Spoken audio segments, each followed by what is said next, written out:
E aí, Leonardo?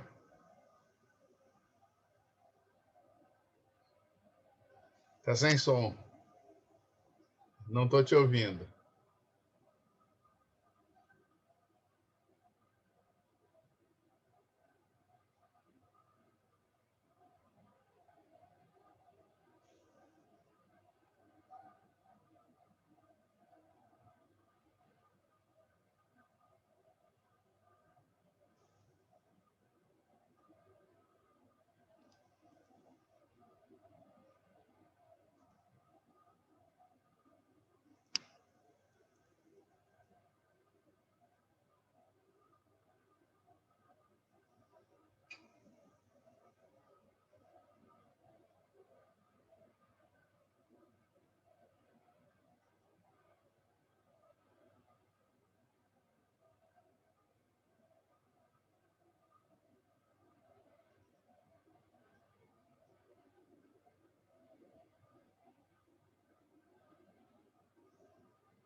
Boa noite, professor.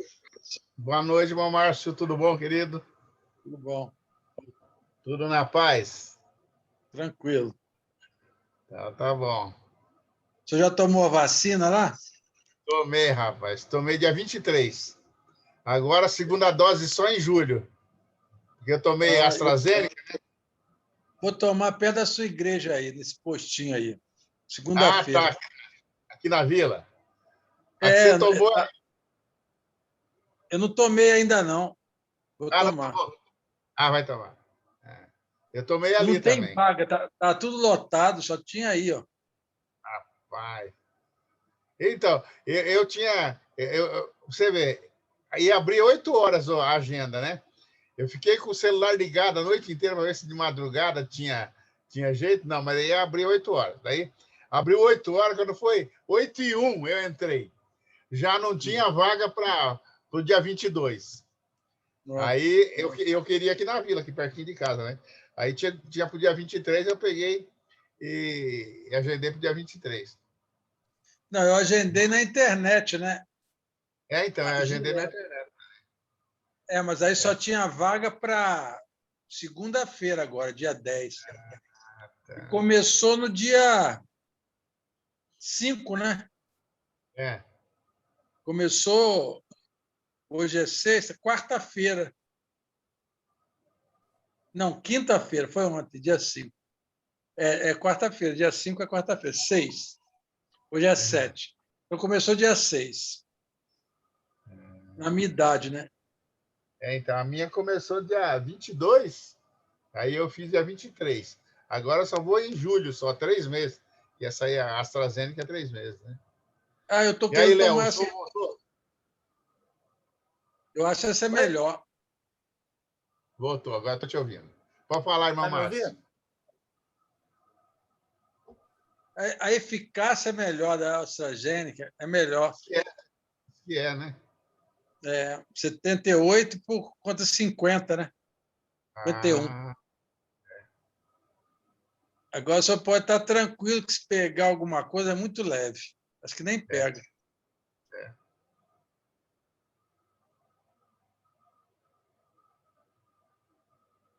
É a única vantagem de ser mais velho, né, professor? Essa aí, você vê, eu estava vendo agora no jornal agora, diz que para essa idade de 60, 59, diz que está lotado, cara, diz que não tem vacina para eles. Uma loucura. Não, mas eu acho que vai parar, não vai? Vai pegar as prioritárias agora de comorbidade, né? A partir do dia 12, né? Parece que vai pegar. Não, vai vacinar só até 60 anos. Para baixo vai ficar esperando. Boa noite. Boa noite, Edson. Boa noite. Eita. Nessa hora é bom ser velho, né? Então, o velho tem alguma vantagem, não é só desvantagem, não é?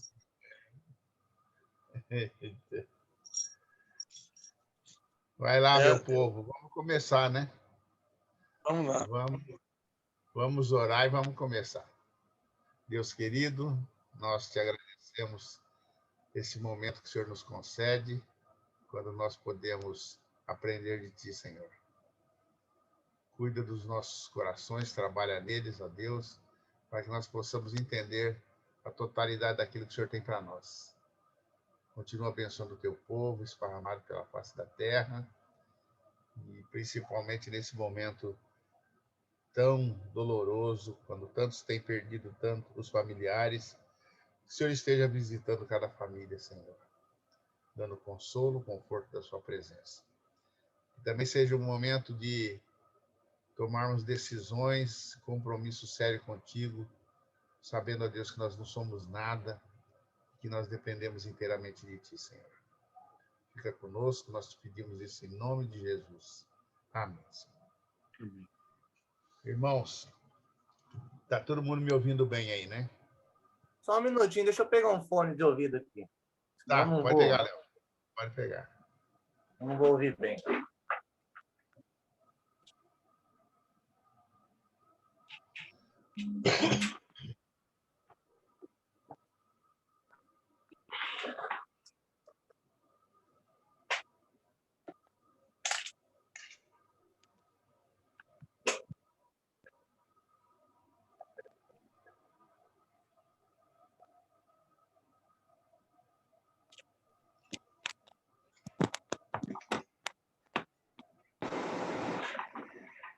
Aí. Beleza? Então, nós falamos, né, irmão, sobre os pais apostólicos, e hoje eu queria começar a falar com os irmãos sobre os apologistas, né? E eu quero falar sobre os apologistas maiores, os que tiveram maior destaque nesse movimento apologético, né? Sob esse nome surge uma série ou grupo de escritores cristãos, principalmente no século II. Muitos de seus escritos estão dirigidos ao imperador ou aos governadores romanos. Os únicos que podiam aceitar ou recusar a causa deles, né? A sua causa. Todos os escritos têm um tom marcadamente apologético ou de defesa diante das acusações grosseiras aos cristãos, cada vez mais presentes no Império. Por isso, o tom e o estilo desses textos são bem diferentes dos da época anterior, essencialmente missionários ou querigmáticos, né? Então, a escrita, né, a literatura do movimento anterior, dos pais apostólicos, né, era uma literatura missionária, né, querigmática, que é de proclamação. Já no século II, os apologetas, né, eles trabalharam já de forma diferente. Eles vieram defendendo a causa cristã, porque os cristãos começaram a crescer de uma forma tremenda no Império Romano, e o que aconteceu? Começou a haver perseguição. E não era só do Império Romano. O judaísmo também perseguiu os cristãos de uma forma insidiosa. Então, os cristãos, né, estavam entre a cruz e a caldeirinha, né? E esses apologetas, eles trataram disso, de mostrar a fé cristã. É interessante que hoje nós temos a Bíblia, né? E qualquer questionamento, qualquer disputa, né, que haja acerca da nossa fé, nós temos o livro, né, a Bíblia, para argumentar em cima da Bíblia. Na época dos apologetas, né, no segundo século, não existia a Bíblia. Existiam o Velho Testamento e alguns livros, né, os evangelhos, né, e as cartas de Paulo, já, mas eram esparramadas, né? Não existia um códice, né, como eles dizem, né, o código, não existia um protocolo, não existia a junção dos livros. Então, por exemplo, a carta de Paulo aos Efésios estava lá em Éfeso, a carta. A carta de Paulo aos Coríntios estava lá em Corinto. Não estavam relacionados num bloco, né, como nós temos na Bíblia. Então, não existia a Bíblia como nós conhecemos para haver uma defesa da fé. Outra coisa, que o Império Romano ele era formado por pessoas, na sua grande maioria, analfabetos. Eles não sabiam ler.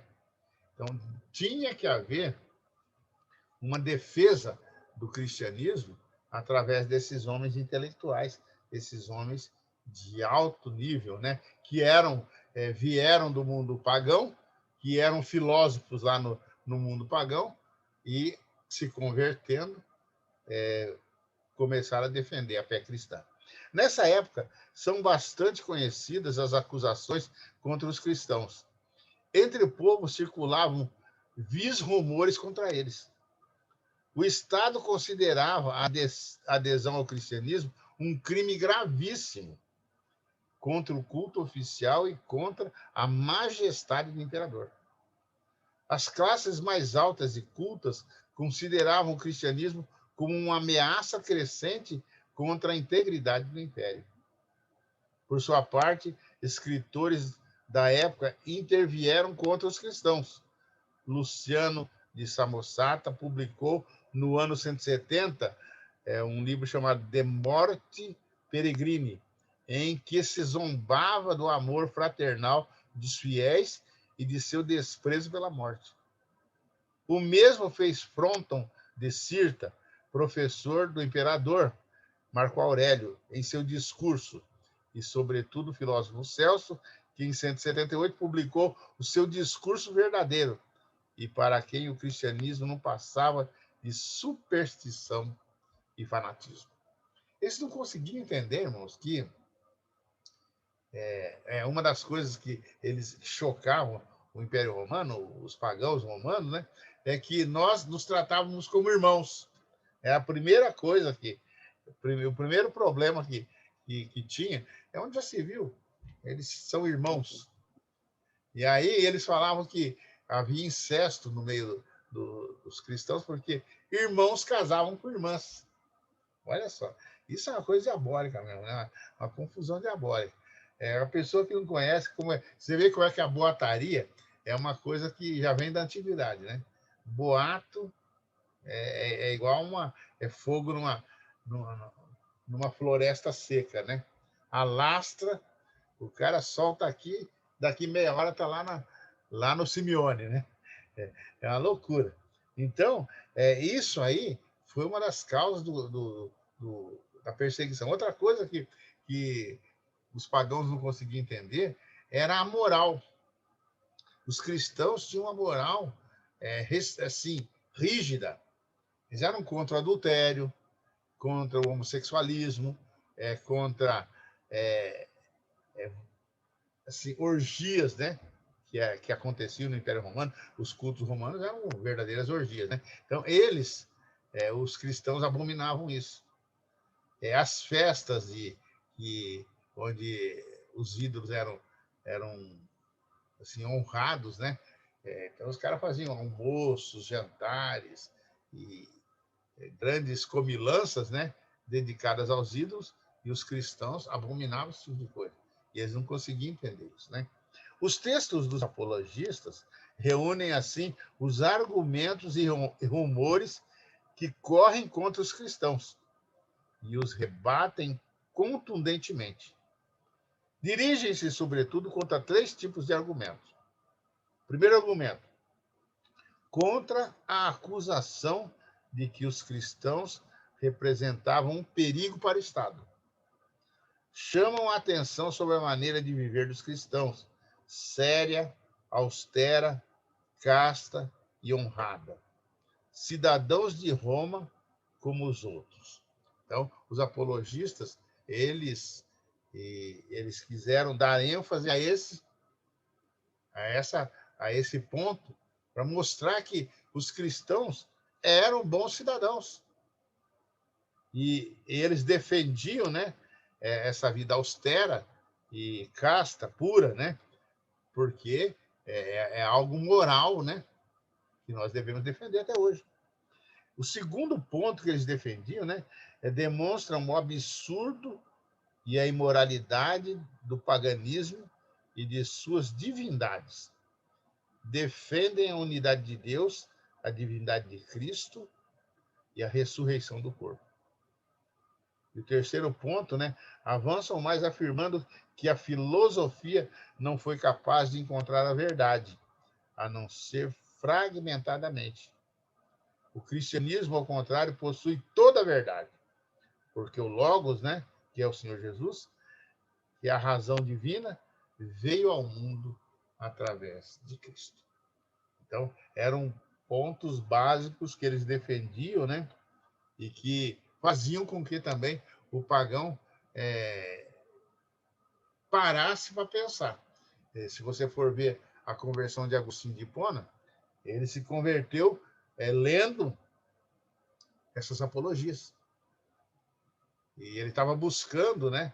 Ele era uma pessoa muito inteligente e estudava filosofia, e ele buscando a verdade, ele deparou com um dos textos dos apologetas, né? Ou dos apologistas, como queiram, né?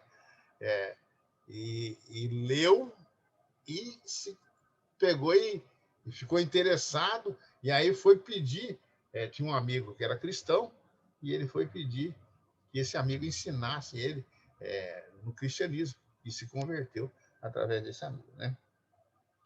A maior parte dos manuscritos dos apologistas gregos dependem do Código de Aretas, bispo que foi de Cesareia da Capadócia. Esse, em 914, mandou copiá-lo para a sua biblioteca, com a intenção de formar um corpus apologeticorum, né? Eles puseram em latim, né? Apologetarum, um corpo apologético, desde os tempos primitivos até Eusébio. Então, ele tinha, esse bispo era um cara muito culto e amante de boa leitura, né? Ele tinha, desde a história eclesiástica de Eusébio de Cesareia, que foi um dos primeiros escritos dos cristãos, e ele tinha a maioria dos escritos, né?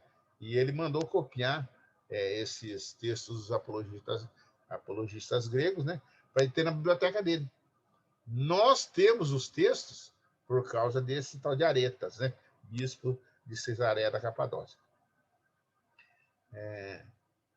Os manuscritos posteriores, né, foram copiados no século XVI, quando o Concílio de Trento estudava o tema da tradição da Igreja. podemos então concluir que os genuínos escritos dos apologistas foram virtualmente desconhecidos até o século XVI, até 1500, mais ou menos, né? 1501, de 1501 a 1600. Então, e é interessante, irmãos, porque quando os turcos, né, tomaram Constantinopla, na antiguidade, eles fecharam o caminho marítimo para as Índias. Os irmãos sabem disso, né? Quem conhece a história do Brasil sabe disso. Por que os portugueses começaram a procurar um novo caminho para as Índias? Porque estava fechado. O Estreito de Bósforo estava fechado e os turcos cobravam uma taxa, né, uma tarifa, né, altíssima. Chama tarifa porque o sheik chamava tarif, al-tarif. E aí ele cobrava um pedágio. Então, todo navio que fosse passar pelo Bósforo tinha que pagar uma taxa exorbitante. E era inviável para quem fazia o comércio, normalmente eram os venezianos, eram o pessoal de Gênova, os genoveses. E aí o que aconteceu? Esse pessoal, eles ficaram impedidos de ir para o Oriente. O que acontecia? Os mouros, né, os turcos, os mouros não, os turcos, né, os muçulmanos lá do Oriente, eles fecharam o caminho e o que acontecia? Eles recebiam todas as sedas, especiarias pela Rota da Seda, né? E eles comercializaram, eles ficaram muito ricos fazendo isso, séculos fazendo isso. E aí o que aconteceu? A história é uma coisa assim, né? O problema, né? Diz que a ocasião faz o ladrão, né? Os portugueses que começaram a receber tinha muito judeu em Portugal, tinha muito genovês que foi para lá de Portugal, porque Portugal é a última fronteira oeste da Europa. Quer dizer que era onde mais viável podia se sair para procurar um outro caminho, né? E Portugal já tinha mapeado uma parte da costa da África, a costa ocidental da África. Então ele conhecia por ali, até ali nas Canárias, por ali, eles já conheciam. Até ali onde é da França agora, o Senegal, por aqueles lados ali, Portugal já conhecia. Então, o que aconteceu? Esses marinheiros, pilotos genoveses e italianos lá, né, que tinham conhecimento, foram para Portugal. O que aconteceu? O rei de Portugal, bancado pelos judeus, começou a procurar um novo caminho, outra passagem para as Índias. Em 1492, né, se eu não me engano, antes de Cristóvão Colombo descobrir as Américas, o cara lá, o Vasco da Gama, conseguiu dar a volta por baixo lá, né, pelo Cabo da Boa Esperança e chegar às Índias. E aí o que aconteceu? Desbancaram os turcos e começaram a fazer um comércio violento com o Oriente, ganhar muito dinheiro e virar uma potência, né? Mas o que acontecia? Os turcos lá em Constantinopla, eles tinham todos os escritos da Igreja Antiga do Oriente. Todos os escritos em grego estavam lá. A Igreja Católica, por exemplo, ela só tinha os escritos em latim. O que aconteceu? Quando os turcos foram derrotados em 1492, lá numa batalha lá, e o novo caminho foi aberto novamente, né? O caminho foi aberto novamente, desbancaram lá Constantinopla. O que aconteceu? Na fuga dos padres, os monges, todo aquele povo lá que era da igreja, eles fugiram para o Ocidente, trazendo os escritos. E outra coisa também, que se a gente for olhar, os árabes também, quando ocuparam a Península Ibérica, Portugal e Espanha, eles tinham muitos escritos em árabe da Igreja Antiga. Então, isso aí foi assim uma loucura. Tanto que a Reforma Protestante ela foi causada por causa disso, irmão, porque abriu a mente das pessoas. Começou a haver uma tradução do texto grego, não só da Bíblia, mas de textos históricos, né? Relatos da Igreja Antiga, que eram em grego, e o que aconteceu? Isso aí abriu a cabeça do pessoal do Ocidente, aqui da Europa. E foi, assim, de uma grande valia que aconteceu. A Reforma Protestante aconteceu por causa disso, porque Lutero era um grande estudioso e conhecia profundamente grego. Ele, Erasmo de Roterdã e outros, Calvino mesmo, né? Era um grande conhecedor de grego. E eles desbancaram a Igreja Católica, porque começaram a interpretar o texto grego.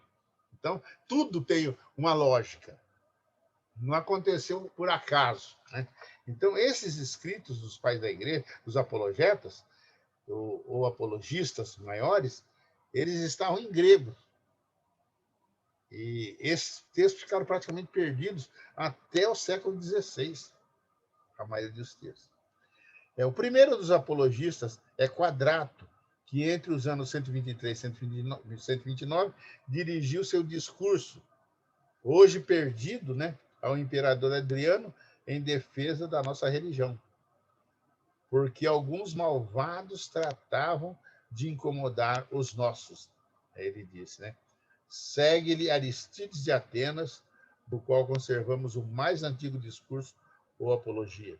Seu texto foi encontrado em 1889, no monastério de Santa Catarina do Sinai. Ariston de Pella é o autor da discussão entre Jasão e Papisco sobre Cristo, um texto perdido. São Justino, né? Justino, Taciano, o Sírio, compôs o discurso contra os gregos, um argumento contra tudo que pertence à civilização grega, sua arte, ciência e língua. E o Diatessaron, uma combinação dos evangelhos. Os demais escritos se perderam. Os irmãos têm uma ideia que loucura, né? Naquelas guerras lá do Oriente, os caras queimaram os textos, né? Os apologistas latinos merecem capítulo à parte.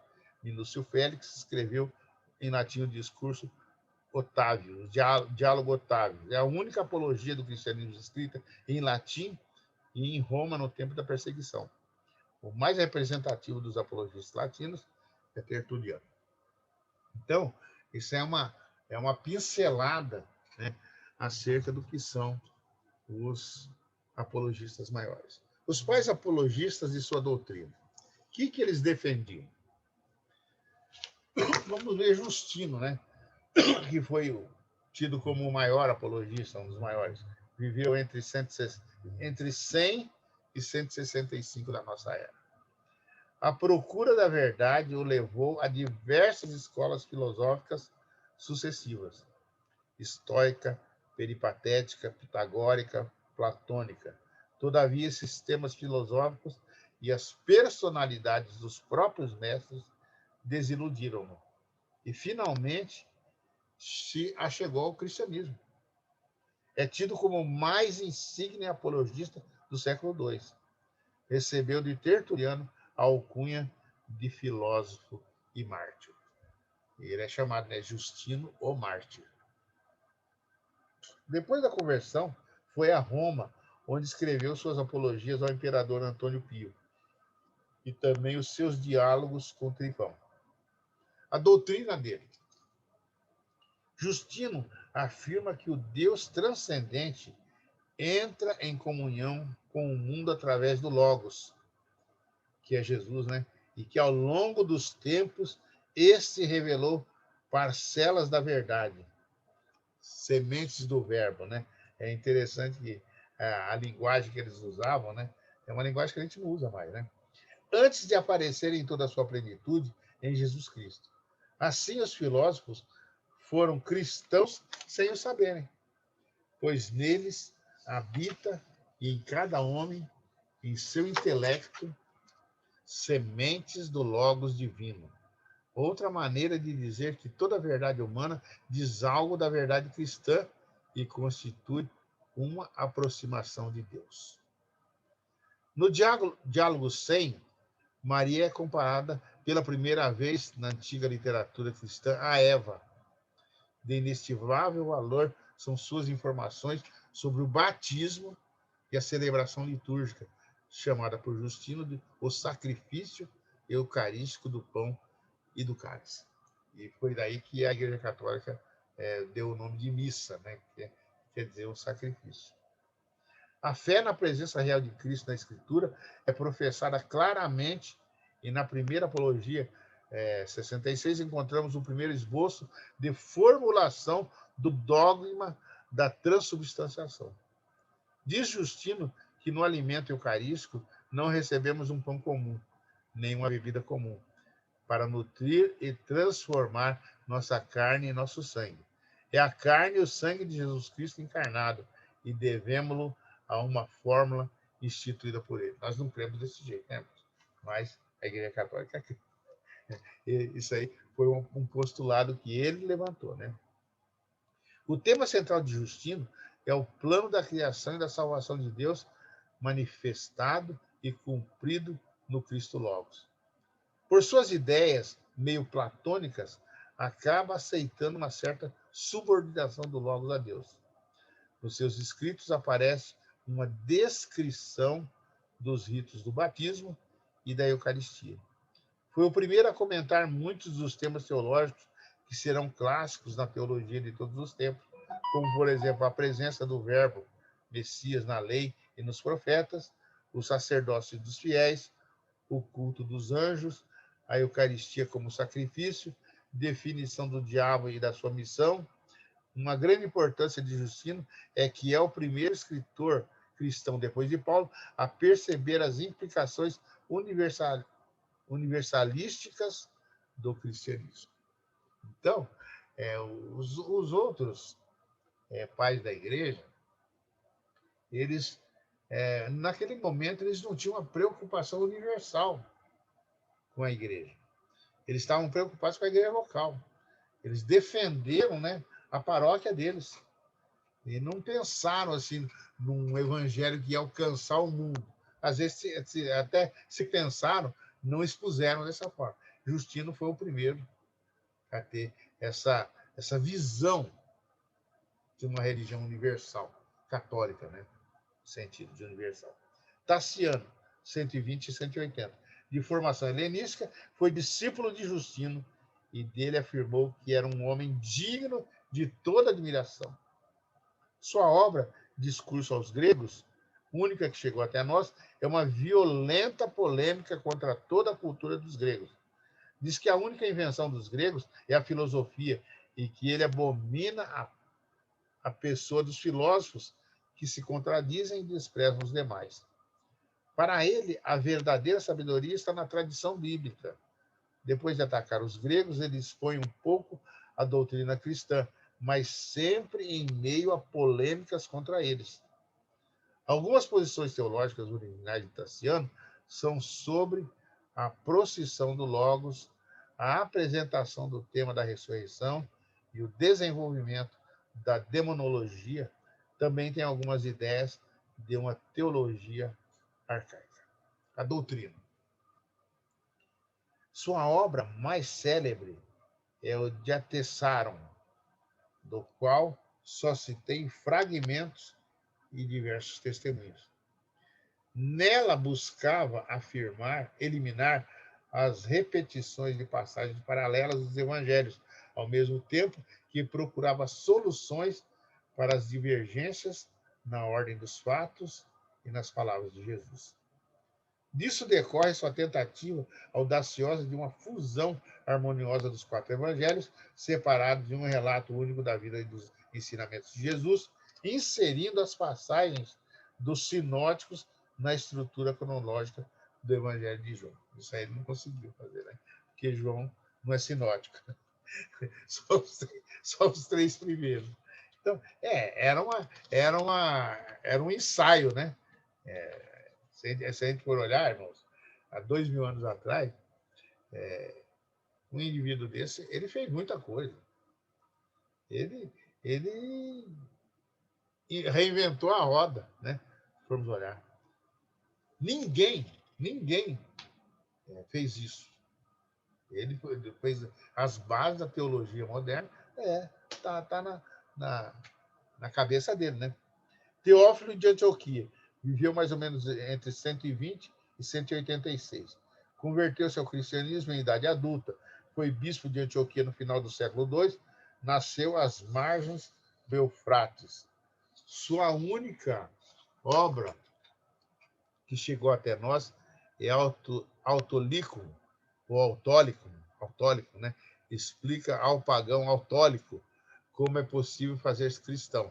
Refuta as acusações dos pagãos que levantavam suspeitas sobre a moral dos cristãos e caracteriza a imoralidade das concepções pagãs da vida. Como Tassiano e Atenágoras, foi levado à conversão pela leitura das Sagradas Escrituras. As armas de sua apologia são a revelação e a história. Doutrina. A primeira testemunha a empregar a palavra trias, trindade, a respeito da divindade em geral, designa as pessoas divinas pelos nomes. Deus, Logos e Sabedoria. Doutrinariamente, é de particular interesse sua tentativa de exposição e explicação da doutrina trinitária. Enquanto Justino chama os evangelhos apenas memórias dos apóstolos, Teófilo equipara os evangelhos aos profetas. Foram inspirados, portadores do Espírito.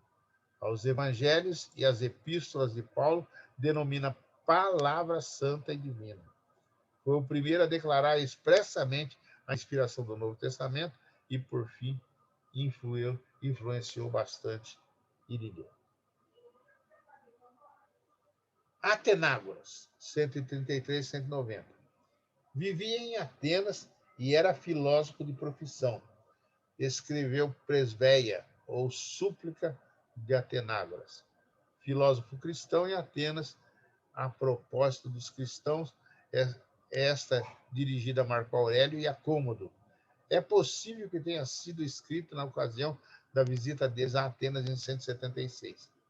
Rejeita as 3 famosas acusações contra os cristãos, que são ateus, que cometem incesto, que comem as crianças, né?